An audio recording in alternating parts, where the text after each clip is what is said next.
You have often asked me to communicate some details relating to my journey in Mexico, but until the present time I have not found it possible to begin the relation of my observations on the geography of this interesting country. I shall now confine myself to speaking of the discovery of an ancient extinct volcano, about which there are remarkably curious points worthy of the attention of the geographer as well as of the geologist. But when I talk of the discovery of this mountain, I do not pretend that it had never been visited by anyone, for the inhabitants of the surrounding district knew it very well, but no traveler has ever suspected its existence, and even the inhabitants of the Mexican towns are quite in ignorance about it. On the southwest of the Valley of Mexico extends the green province of Michoacán, which, with good reason, passes for the Garden of Mexico, and which unites the advantages of a broken-up soil, furrowed by a great number of watercourses, and of a temperate climate. When the traveler gets into one of these green meadows, after having traveled a long time in the sandy plains of Anahuac and the marshes of the Basin of Mexico, he experiences a peculiar delight at the sight of these wooded hills, between which stretch verdant meadows, rivers with their pure, clear waves, and enchanting lakes, on the bosom of which float islets covered with a rich vegetation. In the other districts of this country, some wild and rugged mountains conceal veins of precious metal, which, at the present time, are the sole riches of these Spanish republics. The most flourishing of these districts is that of Angangeo, situated on the confines of the state of Mexico. I quitted this locality on the 6th of August, 1855, and directed myself to the west towards the village of Taximaroa. I had received some vague intimation of the existence in this region of a great mountain bearing the name of San Andres, but I had some trouble in finding a guide who should conduct me to it. All the volcanoes of Mexico are easy of access. The slope of their sides is so gentle that one can ascend on horseback to a reasonable height, but they are always covered with forests which hide the horizon and the summit of the mountain. Everywhere the visual ray is arrested by the trunks of venerable trees which seem to dispute the ground, or which lie heaped together in masses of rottenness, where all living nature seems to retire into shade from the eye of the passer-by. This vigorous and gigantic vegetation, the fruit of a tropical climate and remarkably fertile soil, excites for a length of time the imagination of the traveler. But all this ends at last in fatigue, and its monotony fills the soul with ennui and sadness. Here, however, the uniformity is broken by great openings among the trees, and the horizontal ground appears to me to have belonged to a series of dried-up lakes. The mountain of San Andres is, in fact, very distinct. Its sides are not uniformly inclined, but they are cut up into plains, mounds, and hills on the mountain itself. This vast whole presents a mass of domes and of crests, separated by plains and valleys, and it rises gradually by stages to the last plateau, on the level of which surges up the rounded rock which forms the highest point. The straight path which conducts from the village of Jaripeya to the place of the sulphur works sometimes crosses the marshes of the plains, sometimes goes down into ravines, in which our steps were attended with danger every moment. The soil of the mountain is entirely composed of a bluish trachyte, crossed by an infinity of very wide lines of obsidian, so that in many places men and horses walk literally over glass. All the neighboring plains are of much the same character, and are besides inundated with basaltic overflowings, which have boiled up through a multitude of chinks, with which the ground has been riddled during the numerous cataclysms which the incessant volcanic shocks have caused. After several hours' march, we came out suddenly on a pebbly amphitheater, in which the most curious spectacle was presented to our eyes.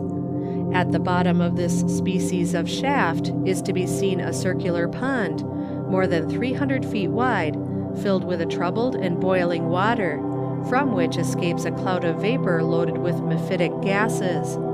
All the divisions of the amphitheater are rocks completely bare of earth or vegetation, softened and whitened by the sulphurous vapors with which the atmosphere of this gulf is loaded. On these rocks are to be seen yellow and red rays, which indicate the incessant action of sulphur, and a languishing vegetation covers on all sides the edges which are perpendicularly cut. This struggle between a budding vegetation and the noxious emanations which keep it down has something sad in it, which renders the appearance of these desolate places still more wild. The marsh of hot water which occupies the lower parts, to judge by the steepness of its edges, is of a great depth. Out of it they continually draw sulphur mixed with mud, which is used in the manufacture of powder after it has been purified by fusion. Some earthen huts and a little building for the works have been constructed for this business and at a distance from the lagoon, at which less of the mephitical exhalations are felt. But such is still the influence of the sulphurous vapors at this distance, that it transforms the argillaceous earth of which the houses are built into different sulfates, principally into alum, so that they actually crumble away periodically. This phenomenon is one of the most curious that can be seen anywhere. We gave the rest of the day to exploring different parts of the mountain, and, guided by 2 Indians, we penetrated into an elevated valley, using our hatchets to clear a way for ourselves through the thick parts of the forest, the extraordinary vegetation of which surpasses in majesty and vigor all that I had seen on the mountains of Mexico. The ground is strewed with gigantic trunks, which are heaped pell-mell under the thick foliage of living trees, and when we tried to get clear of them by stepping from one to another, they crumbled and fell into dust, drawing us in their fall down into a bed of ferns and other plants, so that we found ourselves in a manner between mountains of decayed substances. For about an hour our attention had been attracted by a strange noise, like that of a cataract at a distance, when we perceived a great column of white smoke, whose curling flakes seemed to be thrust out over the summit of the fir trees which cover the flanks of the valley. On reaching the place whence the noise proceeded, we were struck by the grandeur of the spectacle which it presented. Before us rose a whitened slope, which appeared as if covered with porcelain.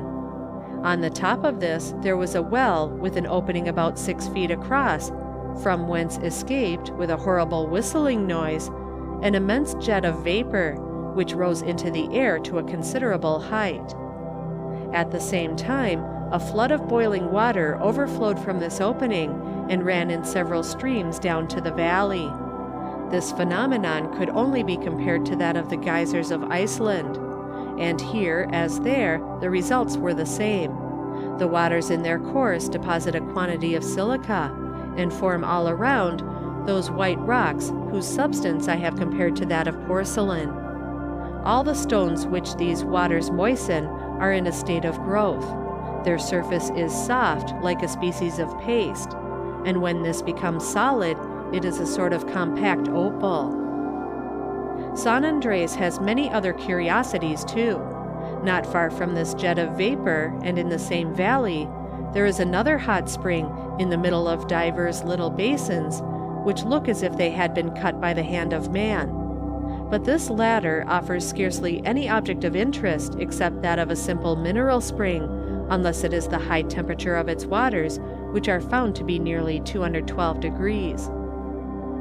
We continued our course through the woods, always guided by our Indians, and rising gradually up the sides of the valley, but without going beyond the circuit of half a league. Suddenly we saw opening before us a gulf whose argillaceous and perpendicular banks threatened to give way under our feet. In the depth of this hole we saw a marsh of muddy water, agitated by violent ebullition.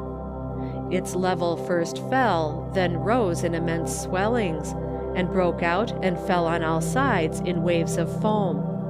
Some firs, which the falling of the banks had let down, were beaten up by this funnel, and agitated in the boiling waves of this gray mud, they were subjected to a regular cooking operation, and shaken about like a vegetable in a pot of boiling water. The suddenness with which we came on this spectacle rendered it still more frightful. We fell back, seized with fear at the thought that the earth might fail under our feet, and that the least imprudence would precipitate us into this gulf, where a frightful death would be inevitable. We could not help comparing this marvelous picture to certain fairy scenes which belong to the Middle Ages. If, instead of being placed in the bosom of the deserts of America, the mountain which we have described had been found on the banks of the Rhine, it would have added more than one legend to the Gothic traditions of Germany. Is not the kettle of Rubizal like this cauldron of the mountain, in which the trees of the forest are cooked? And this dreadful place, if the witches of Macbeth lived in it, would it not be a perfect picture? It is highly probable that the San Andres has many other objects worthy of attention, but the impenetrable forests which entirely cover it prevent the traveler from exploring it at his ease. In another excursion, which I afterwards made beyond the sulphur factory, I saw a vast glade, in which the ground is occupied by a lake of bitter water, fed no doubt from subterranean sources. Nothing can be more triste than these isolated places, where an expanse of brackish water is bordered all around by the venerable trees of a silent and monotonous forest, which neither deer nor parrots ever come to enliven. It was there that, seized by a violent attack of fever, I became incapable of pushing further the exploration of the San Andres. I deplored this circumstance the more because it rendered it impossible for me to visit the peak of the mountain, which the inhabitants call the Cerro Grande, the altitude of which very sensibly passes the limit of arborescent vegetation. They even assert that it is not free from perpetual snows, but the information which a traveler obtains from the natives is too vague to inspire much confidence.